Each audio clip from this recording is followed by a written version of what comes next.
He's a 17-year-old student from Pakistan and his work has just been published. Well, Shahee Niazi joins me live now from Lahore, and congratulations. Welcome here to the programme. Now listen, your brain is bigger than mine, so in simple terms, just explain to me what you actually did and how you did it.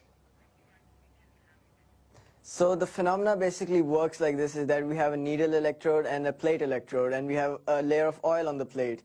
We pass a high voltage through the system which creates ions at the needle point which go towards the ground electrode to gain their electrons back. But since oil is not a conductor, the ions do not get their electrons back that easily. So an electrostatic pressure builds up on the layer of the oil, and soon a point reaches where the oil just moves away because of the pressure and the ions ground at the plate. So what happens is that the oil does not like that it should be applied so much pressure on it. So everything in nature wants a state of equilibrium and stability. So what it does is that it creates these hexagonal patterns.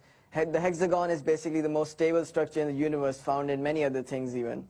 So then the ions pass most efficiently over there to the plate, and the oil also is more stable and has less pressure on it.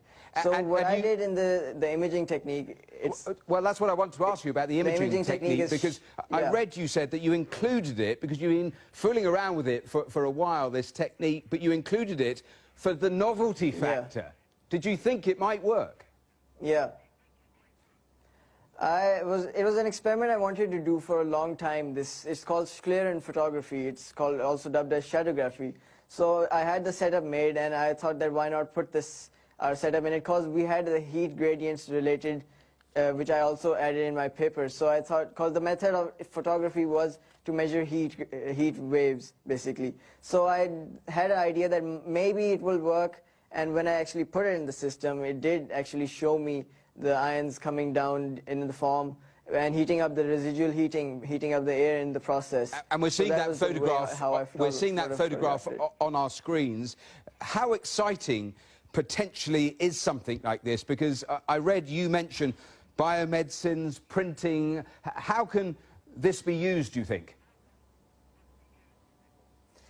Exactly, like in biomedicine, we can use this like to supply a drug into a human body and then take it to a target organ without having it spread all around the body. And then it's used in printing, as it can, like, you can control the spread of a droplet of oil using these electric fields. Now, there was a lovely quote I read that you wrote. You made the point that Isaac Newton was 17 when his first paper was published. You were 16 when you actually got the letter of acceptance. I mean, you must feel terribly proud, both for yourself, for your country. You'd gone to this international competition to be published. Yeah. Yeah, because like, it was my goal and my mother's goal. Like, it was her dream that I get my paper published at a young age so that I can get this experience, that how research is like handled in the public, how it's handled out there in the real world. So it was like quite an experience for me, and it was quite like, it's just like when a researcher and his research is the research is like the researcher's child.